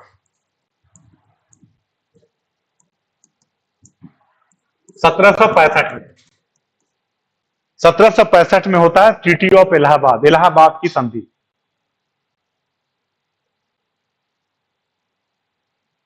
सत्रह सौ पैंसठ में होता है इलाहाबाद की संधि बक्सर के युद्ध के बाद। कोई कंफ्यूजन किसी को? तो देखिए, बक्सर के युद्ध का बैकग्राउंड क्या है कि कंपनी किंग मेकर हो चुकी थी। कंपनी ने मीर कासिम को बंगाल का नवाब बनाया। मीर कासिम एक योग्य व्यक्ति निकला, उसने राजधानी परिवर्तन किए, उसने मुंगेर में कारखाना लगाया, सिपाहियों के प्रशिक्षण में ट्रेनिंग पे ध्यान दिया, रेवेन्यू रिफॉर्म करने की कोशिश की। तो कंपनी को ये पसंद नहीं आया क्योंकि कंपनी ऐसा रूलर चाहती नहीं थी। तात्कालिक जो इशू फंसा वो था मिसयूज ऑफ दस्तक। दस्तक के दुरुपयोग के लेकर दोनों में विवाद हुआ और यही विवाद आगे बढ़ के मीर कासिम को हटना पड़ा। और मीर कासिम ने एक अलायंस बनाया जिसमें अवध का नवाब शुजाउद्दौला, भारत का बादशाह शाह आलम सेकेंड और आपका मीर कासिम, ये तीनों लोग लड़े। लेकिन दुर्भाग्य से ये लोग हार गए और बक्सर का युद्ध कंपनी के भाग्य के लिए निर्णायक रहा, क्योंकि कंपनी यहां किसको हराई है? मुगल बादशाह। यहां पे जो ट्रीटी हुई, दो ट्रीटी हुई, एक अवध के नवाब से और एक होता है मुगल बादशाह से। दोनों को नाम देते हैं ट्रीटी ऑफ इलाहाबाद। याद रखिएगा, दोनों को कहते हैं इलाहाबाद की संधि। क्या था निचोड़ जान लीजिए, समझ लीजिएगा, तो फिर क्लास में अगर फिर एक आप कुछ भी पढ़िए आपको एक्स्ट्रा कुछ मिलेगा नहीं, बस समझ लीजिएगा, क्योंकि ये समझने वाला ही पॉइंट है। अब ट्रीटी ऑफ इलाहाबाद में देखिए क्या हुआ। अगर हम अवध के नवाब से इन्होंने करा और इलाहाबाद ले लिया, और कड़ा और इलाहाबाद लेके वो किसको दे देंगे? मुगल बादशाह को। मुगल बादशाह के साथ जो ट्रीटी हुई पहले समझ लीजिएगा। मुगल बादशाह के साथ दीवानी और फौजदारी, ये दो राइट यूज करता था मुगल बादशाह। एकदम कूल होकर समझिएगा, मुगल बादशाह दीवानी और फौजदारी का हेड था पूरे मुगल एम्पायर का। दीवानी का मतलब होता है टैक्स कलेक्ट करना, और फौजदारी का मतलब होता है एडमिनिस्ट्रेशन, प्रशासन करना। इन दोनों किसके बिहाफ पे काम होता था? इसी के बिहाफ पे। ये राइट किसका था? मुगल बादशाह का। मुगल बादशाह ने ये राइट क्या किया? ट्रांसफर किसको कर दिया? ईस्ट इंडिया कंपनी को। तो इलाहाबाद की संधि के द्वारा मुगल बादशाह ने ईस्ट इंडिया कंपनी को दीवानी और फौजदारी का अधिकार दिया। मेन निचोड़ समझिएगा कि 1765 के इलाहाबाद की संधि के द्वारा मुगल एम्परर ने वो पावर किसको transfer the power of diwani and faujdari to East India Company in Bengal, Bihar, Orissa. Clear? तो लिखिएगा, इलाहाबाद की संधि के द्वारा मुगल बादशाह ने दीवानी और फौजदारी का राइट किसको ट्रांसफर कर दिया? ईस्ट इंडिया कंपनी को। Transfer the right of diwani and faujdari to East India company. हाँ, बंगाल, वही पूरा बंगाल। 26 लाख और 53 लाख के बदले में इन्होंने पूरा का पूरा दे दिया। उससे मतलब नहीं पैसा से, आप जानिए पावर को ट्रांसफर कर दिया। अब पावर ट्रांसफर कर दिया और नवाब जो है मुगल बादशाह अंग्रेजों के अधीन इलाहाबाद में रख दिया, और उनकी आय के लिए दे दिया गया। जो अवध के नवाब से कड़ा मानिकपुर लिए थे वो दे दिया गया इनको। मतलब एक तरीके से अंग्रेजों के संरक्षण में रहने वाला पहला बादशाह कौन है? शाह आलम सेकेंड। जो अंग्रेजी प्रोटेक्शन में रहने वाला पहला मुगल बादशाह है शाह आलम सेकेंड। क्लियर? अब इस संधि का महत्व है कि अब कंपनी, जो मैंने कल बताया था कि कंपनी क्या करती थी? व्यापार। अब कंपनी व्यापार नहीं करेगी, अब भूभाग पे राज करेगी। अब यहां से कंपनी, यूपीपीसीएस ने पूछा है क्वेश्चन कि कंपनी का कैरेक्टर चेंज हो गया through after the treaty of Allahabad, the change the role of the company. अब कंपनी क्या होगी? व्यापार नहीं, बल्कि क्या करेगी? भूभाग पे काम करेगी। अब कंपनी क्या होगी? पॉलिटिकल कंपनी होगी। अब ट्रेड कंपनी नहीं रही, बल्कि क्या होगी? पॉलिटिकल कंपनी होगी। तो कंपनी के भविष्य में सबसे बड़ा परिवर्तन कंपनी का रोल कब होता है? After the treaty of Allahabad. अब कंपनी एक रीजनल पावर बन गई। बंगाल में company become a regional power, एक क्षेत्रीय शक्ति बन गई कंपनी। इलाहाबाद की संधि के बाद कंपनी बंगाल में एक क्षेत्रीय पावर बन गई, क्योंकि जो पावर अभी तक मुगल बादशाह यूज कर रहा था, अब वो पावर कौन यूज करेगी? कंपनी यूज करेगी। अब कंपनी दीवानी का राइट हो गया, फौजदारी का राइट जो मुगल बादशाह के पास था, वो राइट ट्रांसफर किसके पास हो गया? ईस्ट इंडिया कंपनी के बाद। तो यहीं पे कहते हैं कि कंपनी एक क्षेत्रीय शक्ति बन गई। बंगाल में एक क्षेत्रीय पावर के रूप में कंपनी इमर्ज हो गई। बंगाल में उसको टैक्स कलेक्ट करने का, एडमिनिस्ट्रेशन करने का राइट। तो कहते हैं कि बैटल ऑफ प्लासी में, प्लासी के युद्ध में कंपनी किंग मेकर बनी और बक्सर में किंग बन गई। वहां किंग मेकर थी, राज निर्माता की भूमिका निभा रही थी। अब यहां पे खुद राजा के रूप में रोल बंगाल में उसका आ गया। अब कंपनी का प्लासी के अधूरे कार्य को बंगाल में इन्होंने क्या कर लिया? पूरा कर लिया। क्लियर? इसीलिए कहते हैं कि कंपनी के भविष्य के निर्धारण में प्लासी और बक्सर का बड़ा महत्व, प्लासी और बक्सर का बड़ा महत्व है। कंपनी के लाइफ लाइन मिला, यही चीज फ्रेंच को नहीं मिल पाया, और यहां से इनको काफी धन मिला। प्लासी के बाद भी काफी धन मिला, खूब पैसा पाए। अब बक्सर के बाद तो इनका रेवेन्यू कंट्रोल पे हो गया, और इस तरीके से कंपनी बंगाल में बक्सर के बाद सेटल हुई। Point clear? तो ये है आपका प्लासी और बक्सर। फिर से मैं आपको बता दूं, बक्सर का युद्ध का कंपनी किंग मेकर बनी और किंग मेकर बनने के बाद मीर कासिम को बंगाल का नवाब बनाया गया। मीर कासिम और ईस्ट इंडिया कंपनी के बीच एक संधि हुआ। इसमें वर्धमान, मिदनापुर, चटगांव के जिले देने की बात की गई। सिलहट के ट्रेड की चूने का व्यापार का आधा भाग देने की बात की गई। साउथ अभियान के लिए 5 लाख रुपया देने की बात की गई। दोनों एक दूसरे के आंतरिक मामले में हस्तक्षेप नहीं करेंगे, यह मुद्दा बना और इस शर्तों पे मीर कासिम बंगाल का नवाब बना। मीर कासिम ने शर्त तो नहीं तोड़ा, लेकिन अपने को मजबूत करने की कोशिश की। मीर कासिम कैपिटल चेंज करता है फ्रॉम मुर्शिदाबाद टू मुंगेर। मुंगेर चूंकि नेपाल बिहार वाला एरिया है, नेपाल में वो करने का और थोड़ा दूरी बनाया जाए जिससे कि इससे दूरी बनी रहे। इस मुद्दे पे राजधानी परिवर्तन करता है, हथियारों का कारखाना लगाता है, वेपन्स फैक्ट्री लगाता है, प्रशिक्षण पे ध्यान देता है, रेवेन्यू रिफॉर्म करता है, वो एक तरीके से सेटअप करने की कोशिश करता है। लेकिन चूंकि अंग्रेजों को ये सब बातें पसंद नहीं आती, मुद्दा ये बनता है दस्तक का दुरुपयोग। दस्तक हमने बताया था, इसी को लेके विवाद होता है क्योंकि रेवेन्यू तो चाहिए ना, मीर कासिम को विदाउट रेवेन्यू तो कुछ होगा नहीं। अब रेवेन्यू इस कर को लेके विवाद होता है दस्तक के दुरुपयोग पे, और अंग्रेज भी चाहते नहीं थे कि ये रहे, दबाव पड़ता है, मीर कासिम को हटना पड़ता है। मीर कासिम एक एलायंस बनाते हैं, क्योंकि मुगल बादशाह भी नाराज था इनसे, अवध का नवाब को भी लग रहा था। ये तीनों मिलते जरूर हैं, लेकिन चूंकि मिलने के बावजूद चूंकि ये लड़ते भी हैं लेकिन हार जाते हैं, और हेक्टर मुनरो सेनापति है। और हारा कौन? मुगल बादशाह। यहां पे इलाहाबाद की ट्रीटी होती है 1765 में, और ट्रीटी का निचोड़ यही है कि दीवानी फौजदारी, जो पावर किसके पास था? मुगल बादशाह के पास, वो पावर ट्रांसफर कर देता है ईस्ट इंडिया कंपनी को। अब ईस्ट इंडिया कंपनी के बाद दीवानी और फौजदारी का राइट बंगाल में मिल जाता है। यह है बक्सर के युद्ध का परिणाम। अब बक्सर के युद्ध का परिणाम यह रहा कि कंपनी अब पॉलिटिकल कंपनी बन गई। अब कंपनी व्यापारिक नहीं रही, राजनीतिक कंपनी हो गई, क्योंकि कंपनी अब क्षेत्रीय पावर के रूप में इमर्ज भारत में हो गई। अब एक पावर बन गई बंगाल में, लीगल कंपनी हो गई, लीगल राइट हो गया इसको टैक्स कलेक्ट करने का। पॉइंट क्लियर है? कहीं कोई कंफ्यूजन हो, मुद्दा हो तो बताइए। तो कई कारण थे। एक तो पहली बात कि ये तीनों लोग तात्कालिक मिले थे, तो सेना में भी वो चीजें नहीं थी। ये एक लंबी प्रक्रिया में मजबूत थे, इनकी आर्मी मजबूत थी, सेना में आपस में कोऑर्डिनेशन भी नहीं था इनका, और तात्कालिक मुद्दे पे मिले थे। ऐसे में युद्ध हुआ, हार गए। क्योंकि कंपनी की सेना काफी मजबूत थी, इन लोगों ने उस पर ध्यान दिया था, हम लोगों ने इस पे ध्यान नहीं दिया किसी ने। अब बताओ, तो अब देखिए कंपनी 1765 तक कहां कहां आ गई?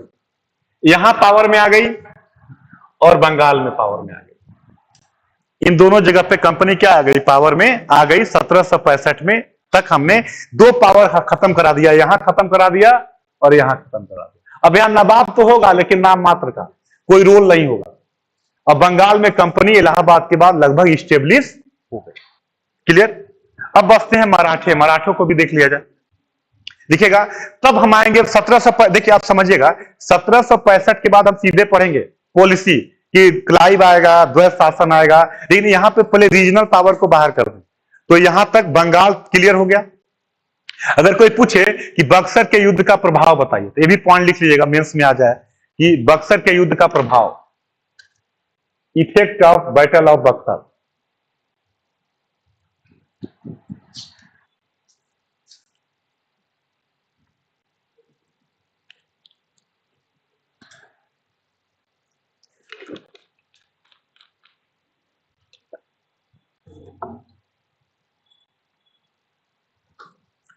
पहला पहले लिखिएगा कि कंपनी के कार्य करने की प्रकृति बदल गई। अब कंपनी एक राजनीतिक कंपनी बन गई। पहला पॉइंट लिखिएगा, company become a political company. East India company एक राजनीतिक कंपनी बन गई।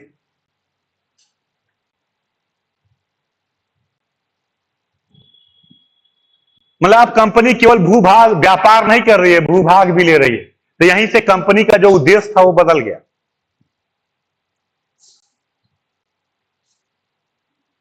क्लियर? दूसरा, इसी के बाद चालू होता है ड्रेन ऑफ वेल्थ, धन का निष्कासन चालू होता है।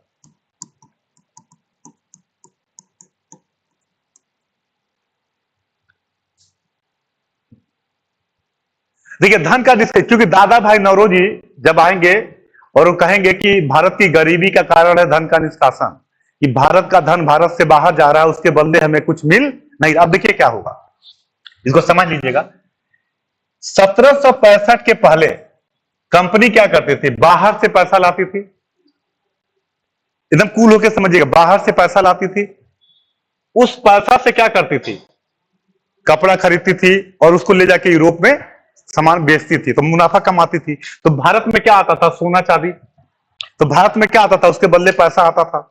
अब क्या होगा, अब कंपनी को यहां से रेवेन्यू मिलने लगा, अब कंपनी टैक्स कलेक्ट करेगी, तो अब वो बाहर से पैसा लाना तो बंद कर देगी। अब उसी टैक्स वाले पैसे से खरीदा जाएगा, वो भेजा जाएगा बाहर। तो भारत से कपड़ा और सामान तो बाहर जाएगा, लेकिन बाहर से कुछ भारत में आएगा नहीं।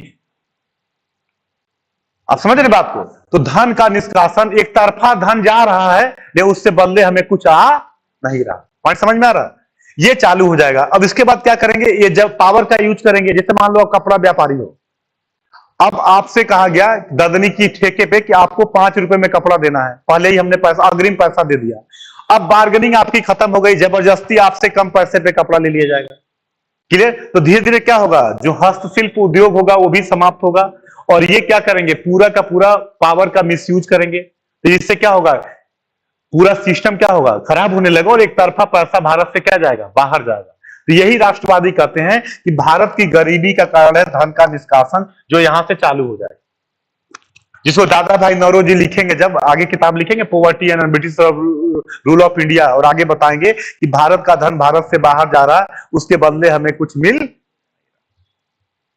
तो धन के निष्कासन की शुरुआत यहां से इसके बाद धीरे धीरे होनी चालू हो जाएगी, और जैसे जैसे कंपनी स्टेब्लिश होगी और मुद्दा इनका बनना।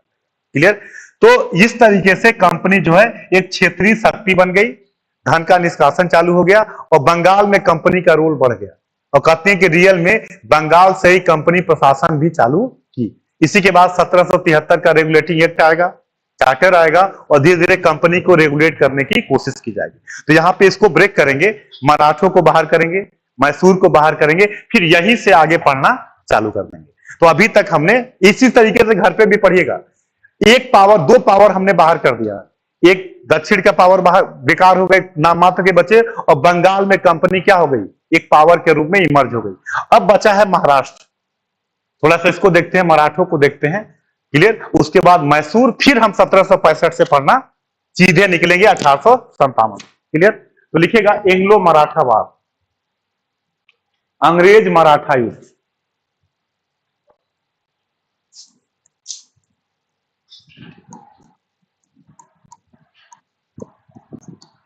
एंग्लो मराठावाद, अंग्रेज मराठा युद्ध।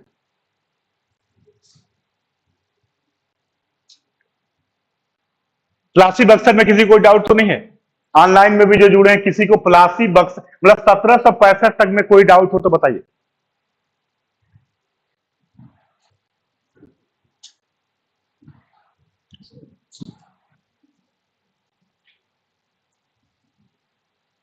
क्लियर है।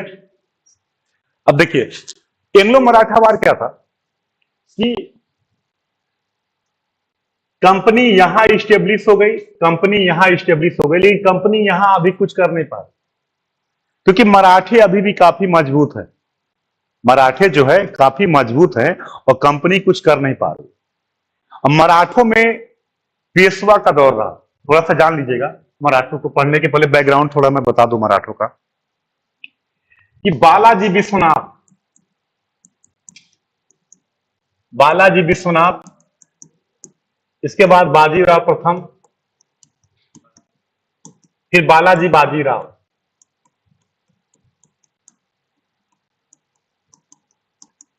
ये जब पेशवा बनते हैं तो यही बाजीराव प्रथम को कहा जाता है लड़ाकू पेशवा। ये दिल्ली की राजनीति में हस्तक्षेप करते हैं। मैंने बताया था कि दिल्ली की राजनीति में मोहम्मद शाह रंगीला के काल में, थोड़ा सा बैकग्राउंड समझ लीजिएगा, कि मराठे जो होते हैं कहते कि बालाजी विश्वनाथ के बाद बाजीराव प्रथम जब आते हैं, तो बाजीराव प्रथम क्या करते हैं, दिल्ली की राजनीति में हस्तक्षेप करते हैं और दिल्ली तक पहुंच जाते हैं वहां पे। लेकिन वहां से फिर मतलब वहां पे हस्तक्षेप करने के बाद फिर निकल आते हैं, मतलब केवल अपने पावर को दिखाते हैं, फिर वहां से निकल आते हैं। बालाजी बाजीराव क्या करता है, दिल्ली की राजनीति में परमानेंट हस्तक्षेप करने लगा। मतलब इन्होंने केवल जीता था, हस्तक्षेप नहीं किया। इन्होंने क्या किया, परमानेंट बालाजी बाजीराव ने पॉलिसी चेंज कर दी और बालाजी बाजीराव दिल्ली की राजनीति में उलझ गया। समझिएगा मुद्दा, बाजीराव प्रथम दिल्ली जीतने के अपने पावर को दिखाए थे, लेकिन राजनीति में उलझे नहीं। बालाजी बाजीराव क्या किए, हस्तक्षेप करके राजनीति में उलझ गए, दिल्ली की राजनीति में। यही दौर था जब अहमद शाह अब्दाली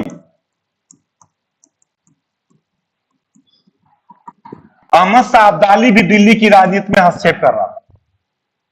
अहमद शाह अब्दाली का भी सेम समय है, समझ लीजिएगा, बैकग्राउंड है। अहमद शाह अब्दाली भी दिल्ली की राजनीति में हस्तक्षेप कर रहा था और लगभग पंजाब को अपने लगभग अधीन मानता था। क्लियर? तो अहमद शाह अब्दाली भी दिल्ली की राजनीति में हस्तक्षेप कर रहा है, इधर बालाजी बाजीराव भी दिल्ली की राजनीति में हस्तक्षेप कर रहा है। अहमद शाह अब्दाली और बालाजी बाजीराव दोनों की नीतियां से पंजाब में लोग आमने सामने आ गए। इसने पंजाब में अपना सूबेदार नियुक्त किया, इन्होंने अपना नियुक्त कर दिया और पंजाब के मुद्दे पे दोनों आमने सामने आ गए और इसी का परिणाम हुआ 1761 में पानीपत का तृतीय युद्ध, थर्ड बैटल ऑफ पानीपत। और यहां पे कहते हैं कि मराठे बुरी तरह से हार गए। कहते हैं, जैन सरकार लिखते हैं कि मराठों में कोई ऐसा घर नहीं बचा जहां लाशें न गिरी। मराठे बुरी तरह से हार गए। तो 1761 में मराठों की स्थिति, जो दिल्ली की राजनीति में हस्तक्षेप कर रहे थे, लगभग हार गए। लेकिन उसके बावजूद जब माधवराव प्रथम पेशवा बना तो उसने धीरे धीरे मराठों को मजबूत स्थिति में ला दिया। तो अभी भी मराठे ऐसे थे कि अंग्रेज जो है बंबई में कुछ कर नहीं पा रहे थे। मतलब 1775 तक, अब समझिएगा, कंपनी यहां स्टेब्लिश हो चुकी है, लेकिन अभी भी कंपनी मराठों में कुछ नहीं कर पा रही है। 1775 तक कंपनी यहां पे कुछ नहीं कर पा रही, क्योंकि अभी भी मराठे काफी मजबूत हैं और यहां की सरकार जो है केवल वेट एंड वॉच की पॉलिसी अपनाई है। यहां ये बहुत आगे बढ़ रहे हैं, आगे इनकी पॉलिसी बढ़ती चली जा रही है, लेकिन यहां पे केवल वेट एंड वॉच की पॉलिसी अपना रहे हैं मराठे 1775 तक यहां। क्योंकि मैंने बताया था कान्होजी आंकड़े, याद होगा, अभी भी नौसेना में भी ये लोग मजबूत थे। तो यहां ये शांत बैठे हैं, अभी कुछ नहीं कर पा रहे हैं। क्लियर? लेकिन होता ना, कहते हैं कि मौका खुद ही लोग दिलाए। मराठों में माधवराव प्रथम के मरने के बाद पेशवा के पद को लेकर विवाद हो जाता है। माधवराव नारायण को रघुनाथ राव चैलेंज कर देता है। रघुनाथ राव को कहते हैं रघुआ, समझ लीजिएगा। अब रघुआ चाहता है पेशवा खुद बनना, और जो वहां की काउंसिल है पेशवा किसी और को, माधवराव नारायण को बना रही है। इसको लेके विवाद हो जाता है और रघुनाथ राव अंग्रेजों से सहायता मांगने चला जाता है कि मेरी सहायता करो और मुझे पेशवा बना दो। मराठे, बंबई की गवर्नमेंट यही तो चाहती थी कि हमें मौका मिले हस्तक्षेप करने का, और मौका मराठे खुद दिलाते हैं। रघुनाथ राव कहता है मुझे पेशवा बना दो, हम तुम्हें सालसेट और बेसिन दे देंगे। और जब ये मौका तो होती है ट्रीटी ऑफ सूरत, किसके बीच में? मराठों के बीच में और इनके बीच में सूरत की संधि होती है, और इसी संधि के तहत फर्स्ट एंग्लो मराठा वार की शुरुआत हो जाती है। अब आप ये बताओ, फर्स्ट एंग्लो मराठा वार, जो संधियां होती हैं लिख लीजिएगा। 1775 में ट्रीटी ऑफ सूरत, सूरत की संधि। 1776 में treaty of Purandar,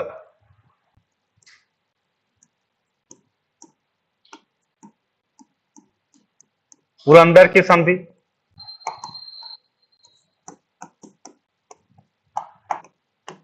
1779 treaty of Badgaon, Badgaon की संधि। और 1782 में ट्रीटी ऑफ सालाबाई,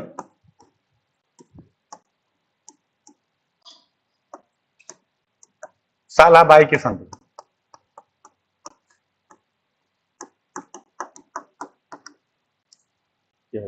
इतनी ट्रीटियां होती हैं, लिख लीजिएगा। सबसे पहले ट्रीटी ऑफ सूरत, एक क्रम पूछा जाता है प्रीलिम्स में। 1775 से 1782 के में फर्स्ट एंग्लो मराठा वार होता है। 1775 से 1782 में फर्स्ट एंग्लो मराठा वार होता है। उसमें स्टार्ट होता है फ्रॉम ट्रीटी ऑफ सूरत। सूरत की संधि से चालू होता है। क्रम लिख लीजिएगा, 1775 में होता है सूरत की संधि, 1776 में होता है पुरंदर की संधि, 1779 में होता है बड़गांव की संधि और 1782 में होता है सालाबाई की संधि।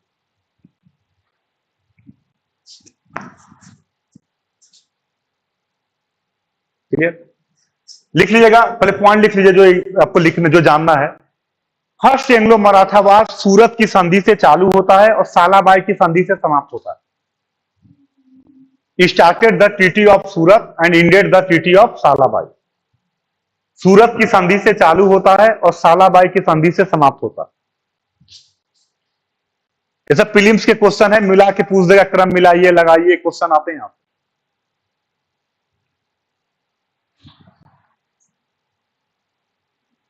मतलब आप पूरे भारत में देखोगे सबने अंग्रेजी को कहा आओ हमारे घर और लड़ो। अंग्रेज यही इसीलिए पढ़ते, इसीलिए पूछा है सबक सीखिए, ऐसे आया है। ये सबक नहीं है कि आपसी विवाद में कोई पेशवा नहीं बन पाया, किसी को कोई फायदा नहीं हुआ, लेकिन अंग्रेजों को हमने पूरा मौका दे दिया। अब बताइए, मराठों से भी भयभीत हैं। 1775 तक इनकी हिम्मत नहीं है कि मराठों के मामलों में हस्तक्षेप कर, शांत बैठे हुए हैं। मौका कौन देता है? खुद मराठे देते हैं कि आओ और हम पे लड़ो। और यही से मतलब, इसका मतलब कि आपसी विवाद इतना ज्यादा था, संकीर्णता इतनी ज्यादा थी कि ये अंग्रेजों के कैरेक्टर को ये लोग समझ ही नहीं पाए कि साउथ में अंग्रेज क्या कर दिए। मतलब मराठी अभी भी बंगाल नहीं देख रहे हैं। मतलब सोचिए कि मराठी अभी बंगाल नहीं देख रहे हैं कि कंपनी ने बंगाल में क्या हाल किया है। मतलब विदेश नीति इतनी खराब कि बाहर की चीजें इनको दिख नहीं रही है। ये कंपनी बंगाल में क्या की है नवाब के साथ। कहते हैं कि 1765 से लेके 1772 में बंगाल लूट गया, बंगाल बर्बाद हो गया और ये मराठों को दिख नहीं रहा और मराठे अपने आंतरिक मामलों में कंपनी को बुला रहे। अब समझ में हिस्ट्री क्यों पढ़ते हैं? इसीलिए पढ़ते हैं कि मतलब किसी ने भी अलवर्दी खान ने कहा था कि ये अंग्रेज मधुमक्खी के समान है, इनको छेड़ दोगे तो एक काट, जैसे मधुमक्खी के अगर छेड़ दीजिए तो अचानक काटने लगते हैं, तो इनसे दूरी बना के रहो। लेकिन मराठों ने, जहां की कहा जाता है कि मराठे में ही वो क्षमता थी जो दिल्ली की राजनीति पर रूल कर सकते थे। मराठों के अंदर वो पावर था, लेकिन मराठों ने उस पावर का यूज नहीं कर पाया। आपसी विवाद में, आपसी संघर्ष में मामला खराब हो गया। तो सूरत की संधि से चालू हुआ और सालाबाई की संधि से समाप्त हुआ।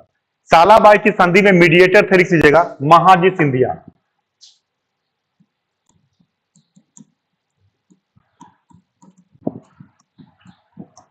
Mahaji Scindia played a role as a mediator between East India Company and Maratha। Mahaji Scindia ने ईस्ट इंडिया कंपनी और मराठों के बीच मध्यस्थ की भूमिका निभाई इस सालाबाई की ट्रीटी में। लिख लीजिएगा, सालाबाई की संधि में इन्होंने मध्यस्थ की भूमिका निभाई थी, मीडिएटर का रोल प्ले किया था। Played a role as a mediator.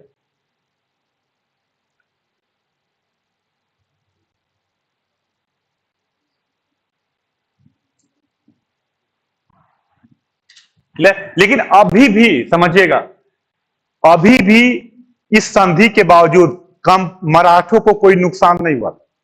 ये केवल बराबरी का था, मतलब मराठों को कोई नुकसान नहीं हुआ, अंग्रेजों को कोई फायदा नहीं हुआ। और अभी भी मराठे इस कंडीशन में थे कि यहां तक अपने को बचाए रखे। अब देखिए रीजन क्या था, जान लीजिए। ये प्रीलिम्स में याद रखिएगा, इसका कारण क्या है।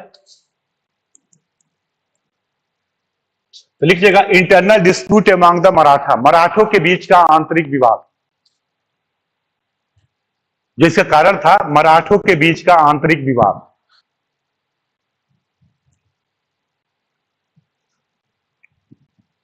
मराठों के बीच का आंतरिक विवाद।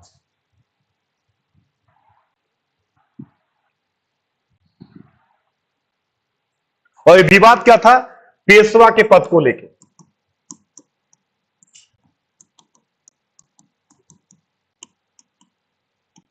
यह विवाद था पेशवा के पद को लेकर।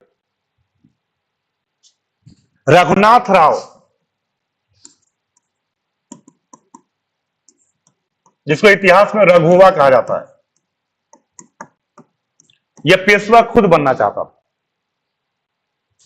जब ये पेशवा नहीं बन पाया तो इसने सहायता मांगने चली गई बंबई की ईस्ट इंडिया कंपनी से, और बंबई की कंपनी को मौका मिल गया हस्तक्षेप करने का, और सूरत की संधि से युद्ध की शुरुआत हुई।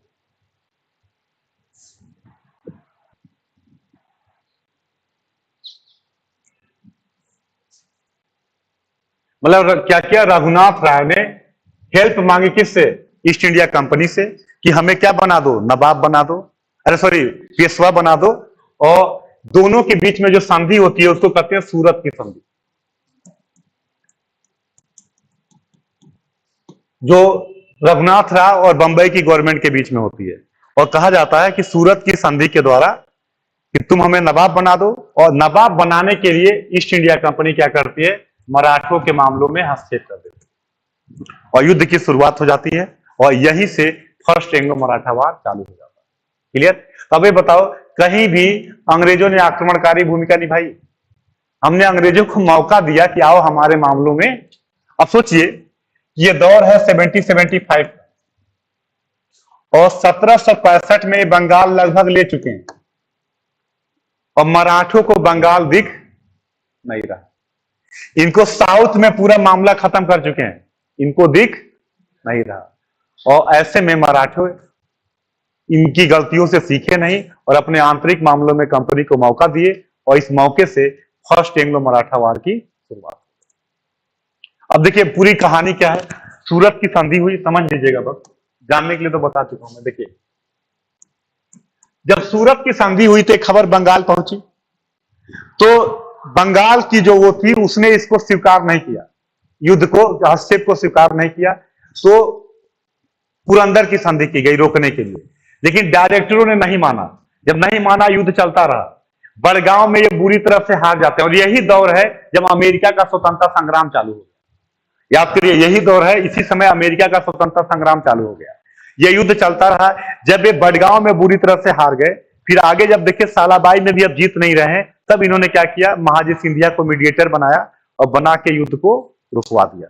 और इस तरीके से न किसी को फायदा हुआ, न किसी को नुकसान हुआ, और एंग्लो मराठा वार समाप्त हो गया सालाबाई की संधि से। रघुनाथ राव को पेंशन दे दिया गया, और इस तरीके से पहला पेज समाप्त हो गया। लेकिन अंग्रेजों को क्या फायदा हुआ?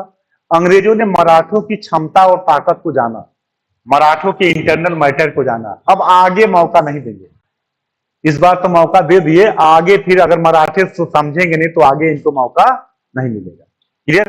कहा जाता है, यहीं पे एक क्वेश्चन आता है, टिप्पणी आती है, एनसीईआरटी पढ़िएगा तो मिलता है, कि 1780 का जो दौर है वो ईस्ट इंडिया कंपनी के लिए काफी खतरनाक दौर, सबसे ज्यादा समस्याग्रस्त ये समय रहा है। ये जान लीजिएगा, ये एनसीईआरटी में लाइन है, पढ़िएगा जब एनसीईआरटी, तो उसमें लिखा है 1780 का दौर ईस्ट इंडिया कंपनी के लिए टफ दौर रहा। तो क्या हुआ था इस समय, बताएंगे? कुछ बताइए। हाँ हाँ, यहां कंपनी को इस समय भारत में दो मोर्चों पे लड़ना पड़ रहा था, जान लीजिएगा। क्योंकि कई बार जब मेंस पूछता है ना पूरा कंट्री, आजकल एरा वाइज पूछ रहे हैं, तो ये सब आपको जानना पड़ेगा, जरूरत के अकॉर्डिंग यूज करना होगा, तो समझ लीजिएगा। ये दौर है जब फर्स्ट एंग्लो मराठा वार चल रहा, यही दौर है जब सेकेंड एंग्लो मैसूर वार भी चल रहा। समझ लीजिएगा, अलग से मैं पढ़ाऊंगा, बस यहां जान लीजिए टिप्पणी के लिए, अगर मेंस में आता है।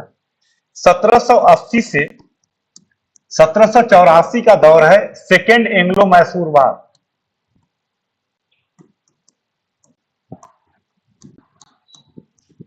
तो यहीं पे ये मैसूर से भी लड़ रहे हैं, और यहीं पे ये मराठों से भी लड़ रहे हैं, और यही दौर है जब अमेरिका में क्रांति का मामला चल रहा है। तो ऐसे में ये कई जगह जो है, ये दौर जो है कई जगहों पे क्या कर रहे हैं, लड़ रहे हैं। तो ऐसे में क्या था कि स्थिति इनकी काफी खराब थी। मैं क्यों बता रहा हूं, जब कार्नवालिस आएगा तो अब ऐसे में क्या होगा, ईस्ट इंडिया कंपनी की इकोनॉमी खराब होगी, युद्ध का बोझ बढ़ेगा। जब युद्ध का बोझ बढ़ेगा तो स्पेशली कार्नवालिस को भारत भेजा जाएगा कि जाओ और रेवेन्यू को फिक्स करने का कोई उपाय करो। और तब कार्नवालिस आता है तो लागू करता है जमींदारी, क्योंकि यहां पे कंपनी, क्योंकि प्राइवेट कंपनी के खर्च बढ़ जाते हैं और इन दोनों युद्ध में कंपनी को कोई फायदा नहीं होता। सेकेंड एंग्लो मैसूर वार में भी कंपनी को कोई फायदा नहीं होता, मराठों से भी कंपनी को कोई फायदा नहीं होता और कंपनी का रेवेन्यू बोझ बढ़ जाता। तो इसी के बाद कार्नवालिस को स्पेशल प्रोविजन के थ्रू 1786 के स्पेशल प्रोविजन के थ्रू कार्नवालिस को भारत भेजा जाता है कि कार्नवालिस भारत जाओ और रेवेन्यू जनरेट करने का कोई फिक्स माध्यम अपनाओ। तब कार्नवालिस भारत में इंट्रोड्यूस करता है जमींदारी बंदोबस्त। समझ रहे बात को? ये बैकग्राउंड है। तो इस समय कंपनी की सबसे खराब स्थिति चल रही थी। कंपनी इस समय भारत में सबसे समस्याग्रस्त थी, मराठों से भी लड़ रही थी, मैसूर से भी लड़ रही थी, इकोनॉमिक कंडीशन भी इनकी खराब हो रही थी। और इसी मुद्दे पे आगे चल के आता है कार्नवालिस, और कार्नवालिस को स्पेशल पावर दिया जाता है 1786 में, और उसके थ्रू भारत आता है वारेन हेस्टिंग्स के बाद, और कार्नवालिस इंट्रोड्यूस करता है जमींदारी। जब हम बताएंगे, जैसे आपके दिमाग में आएगा ना स्पेशल पावर क्यों दिया गया, तो आपको ये चीजें याद होनी चाहिए। इसीलिए मॉडर्न में क्लास को लिंकअप करना जरूरी होता है, क्योंकि सब एक दूसरे से एक साथ चल रहे हैं। आप चाहो अलग अलग करके देख नहीं सकते, कई चीजें एक साथ हो रही। इसीलिए आपको यहाँ पे तीनों पॉइंट दिमाग में रखना होगा जब भी टिप्पणी आता है कुछ भी। तो पॉइंट कि इस समय कंपनी इकोनॉमिक, यही समय था जब कंपनी क्या कर रही थी, 1773 के रेगुलेटिंग में पैसा उधार मांगी थी कि हमें पैसा दो, क्योंकि घाटे में जा रहे थे कंपनी, जो है कंपनी रेवेन्यू लॉस में जा रही थी और कंपनी ने वहां की सरकार से पैसा मांगा था।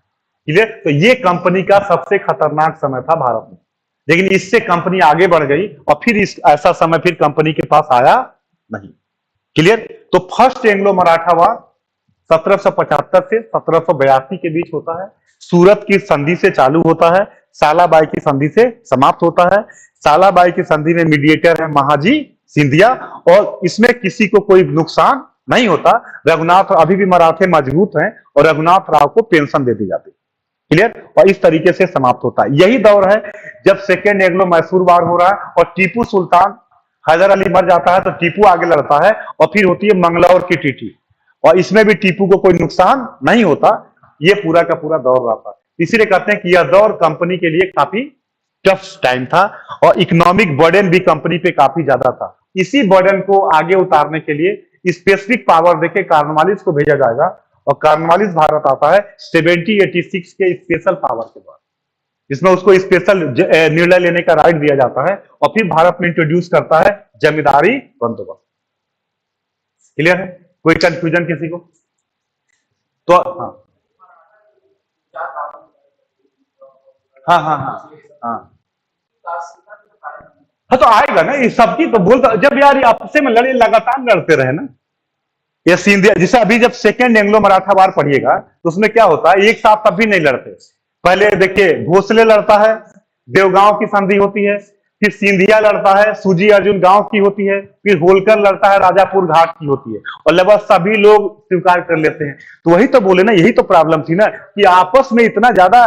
सेकेंड एंग्लो मराठा वार जब पढ़िएगा, अभी बताऊंगा, तो क्या था, होलकर और सिंधिया आपस में लड़ रहे थे, दरबार में गुटबाजी चल रही थी। एक तरफ होलकर का गुट था, एक तरफ सिंधिया का गुट था। जब ये मिल के लड़े तब ना कुछ हो, जब ये आपस में ही लड़ रहे हैं तो फायदा किसको मिलेगा? कंपनी को। तो मराठे इसलिए नहीं हारे कि मराठे कमजोर थे, मराठे इसलिए हारे कि आपस में इनमें एकता नहीं। एक ही व्यक्ति थे योग्य, जिसको कहते हैं नाना फडणवीस, उनके मरने के बाद फिर कोई इनको कंट्रोल करने वाला रहा ही नहीं, अब पूरा मामला हो गया खत्म। इसीलिए इतना बड़ा पावर आप देख लीजिएगा, पहले में भी अटैक नहीं किए कहीं, सेकंड में भी बाजीराव सेकंड कहेगा आओ मेरी सहायता करो, पेशवा खुद सहायता मांगने जाएगा कि मेरी रक्षा करो, और यहाँ पे विलेजली होगा, विलेजली छोड़ेगा नहीं। सहायक संधि करके एक तरीके से कहते हैं कि बेसिन की संधि ने मराठों के भाग्य को निर्धारित कर दिया। तो जो हाल बंगाल में होता है जिस तरीके से, वही हाल लगभग क्या होगा मराठों में होगा। मराठे भी पावरलेस होंगे, मैसूर भी पावरलेस होगा, और देखिएगा 1805 तक कोई ऐसा नहीं है जो अंग्रेजों को कंट्रोल करने की क्षमता रखता। सब मुगल अंग्रेजों की अधीनता स्वीकार कर लेंगे। सहायक संधि में क्या होगा, सभी लोग अंग्रेजों की अधीनता स्वीकार करेंगे। क्लियर? तो अभी तक हमने आपको प्लासी बता दिया, बक्सर बता दिया और फर्स्ट एंग्लो मराठा वार का पूरा बैकग्राउंड बता दिया। किसी को कोई कंफ्यूजन हो तो बताइए। प्लासी जब भी पढ़िएगा याद रखिएगा, ईस्ट इंडिया कंपनी और नवाब के बीच संबंध खराब होने के कारण क्या था, नवाब के विरोधियों को सपोर्ट कर रहा था, फोर्टिफिकेशन को रोक नहीं रहा था, किलेबंदी को किसी प्रकार का उपहार नहीं दिया था। इसके कारण 15 जून 1756 को नवाब ने क्या कर दिया, अटैक कर दिया। 5 दिन के बाद फोर्ट विलियम के कर्मचारियों ने सरेंडर कर दिया। 20-21 जून की घटना को काल कोठरी ब्रेक होल ट्रेजेडी कहा जाता है, जिसको बताने वाले कौन है, हालवेल। और गुलाम हुसैन अपनी किताब सियारुल मुतखरीन में इस घटना का कोई वर्णन नहीं करते। इसके बाद एक खबर जाती है दक्षिण, दक्षिण से आता है क्लाइव, क्लाइव आता है, माहौल देखता है, अली नगर की टीटी होती है, कंपनी को पूरा अधिकार रिटर्न कर दिया जाता है। लेकिन कंपनी अब एग्रेसिव हो चुकी थी, मीर जाफर, जगत सेठ सबको मिला लेती है, चंद्रनगर पे अटैक करना चालू कर देती है और इसका परिणाम होता है बैटल ऑफ प्लासी। प्लासी होता है, प्लासी में कंपनी किंग मेकर बनती है, किंग मेकर बनने के बाद मीर जाफर को बनाती है, मीर जाफर के बाद मीर कासिम को बनाती है। मीर कासिम एक योग्य व्यक्ति है, मीर कासिम एक टीटी होती है, उसके थ्रू बनता है। लेकिन बाद में दबाव पड़ना, क्योंकि मीर कासिम राजधानी बदलता है, रेवेन्यू रिफॉर्म करता है, हथियारों सेना को मजबूत करता है, ये इनको समझ में नहीं आता। अब ऐसे में क्या होता है, दस्तक को लेकर विवाद चालू होता है और इसी विवाद में कंपनी इनको क्या कर लेती है, दबाव डालती है, मीर कासिम को छोड़ना पड़ता है। एक अलायंस बनता है, मीर कासिम, मुगल बादशाह और अवध का नवाब, और ये तीनों लड़ते हैं, जो होता है बैटल ऑफ बक्सर, और इसमें ये तीनों हार जाते हैं। यहाँ कौन हारा है, मुगल बादशाह। तो इलाहाबाद की टीटी होती है और इलाहाबाद की टीटी में क्या होता है, अपने पावर को वो क्या करते हैं, ट्रांसफर कर देते हैं दीवानी और फौजदारी, और यहां से कंपनी या पॉलिटिकल कंपनी बन गई। अब उसको पूरा का पूरा पावर क्या मिल गया, पॉलिटिकल पावर मिल गया, और यहां से कंपनी पूरा यहाँ पे स्टेबल हो जाती। क्लियर, इतनी चीजें हमने बंगाल में बताई। मराठों में बताया कि पानीपत के तृतीय युद्ध के बाद भी ये लोग अपने को सुधार लिए थे, मतलब थर्ड बैटल ऑफ पानीपत के बाद भी मराठे माधवराव प्रथम ने मजबूत कर लिया। लेकिन माधवराव प्रथम के मरने के बाद पेशवा के पद को लेकर विवाद चालू हुआ, रघुनाथ राव अंग्रेजों से सहायता मांगने जाता है और फर्स्ट एंग्लो मराठा वार की शुरुआत हो जाती है, जो होता है 1775 से 1782 के बीच, जिसमें जो टीटियां होती हैं, तो आपको मैंने बताया था कि सूरत की टीटी होगी, पुरंदर की टीटी होगी, बड़गांव की टीटी होगी और सालाबाई की टीटी होगी। और सालाबाई की टीटी में क्या होंगे, मीडिएटर होंगे महाजी सिंधिया। अभी भी मराठों को कोई काफी नुकसान नहीं होता, लेकिन आगे इसका ये फायदा भी नहीं उठाएंगे। अब हम देखेंगे सेकेंड एंग्लो मराठा वार, मैसूर वार, और फिर हम पढ़ना चालू करेंगे 1765 से मुद्दे पे आएंगे। क्लियर, तीनों टॉपिक में कोई कंफ्यूजन हो, कोई मुद्दा हो तो, किसी को समझ में ना आए तो बताइए। कुछ स्टेटमेंट पूछता है, जिससे के.एम. पनिक्कर कहते हैं कि प्लासी का युद्ध युद्ध नहीं था बल्कि षड्यंत्र था। ये लिख लीजिएगा, कई बार पूछता है। The battle of Plassey was not a war but one type of conspiracy. Plassey का युद्ध युद्ध नहीं था, was not a war but one type of conspiracy. Plassey का युद्ध युद्ध नहीं था बल्कि एक प्रकार का षड्यंत्र था।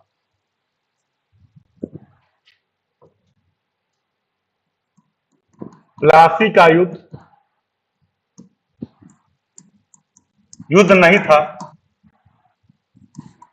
बल्कि एक षड्यंत्र था। ये टिप्पणी कई बार पूछ सकता है आपसे, प्रीलिम्स में आ जाए लिखने के लिए, कि प्लासी का युद्ध युद्ध नहीं है बल्कि एक षड्यंत्र है।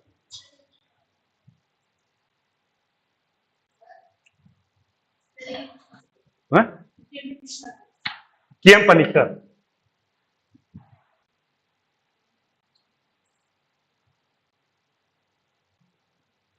क्लियर, तो इसमें क्या लिखेंगे,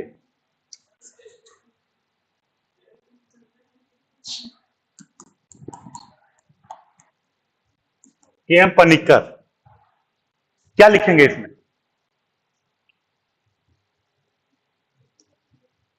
इसको लिख लेंगे कि नहीं 150 वर्ड में, कि युद्ध क्या होता है, आमने सामने होता है, युद्ध में युद्ध होता है। यहां पहले ही सेना बिक चुकी है, पहले ही फाइनेंसर बिक चुका है, तो युद्ध तो केवल एक फॉर्मेलिटी था, रिजल्ट तो पहले ही क्लियर हो गया था, क्योंकि अंग्रेजों ने चाल के द्वारा ही जो है दाव पेच करके जो कॉन्स्पिरेसी के थ्रू ही अपने लोगों को मिला लिया था। तो यहाँ पे युद्ध की कोई मतलब रहा नहीं। और हाँ, युद्ध कहां हुआ है, बक्सर के बाद, बैटल ऑफ बक्सर में युद्ध हुआ, लेकिन चूंकि वहां कंपनी काफी पावरफुल थी, ये लोग जीत नहीं पाए। तो अभी तक में पूरे में भारत क्यों हारा, अब आपको समझ में आ गया होगा।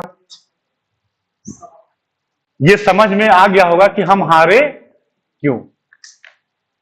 कहीं इसीलिए संविधान में एकता और अखंडता डाला जाता है। अब मेन कि हम किसी भी तरीके से भारत को एकता अखंडता बार बार करते हैं कि एकता अखंडता बनाए रखना, क्योंकि इतिहास ये सिखाता है कि हम एक रहे नहीं, और इसका फायदा कंपनी को तात्कालिक हर जगह मिला।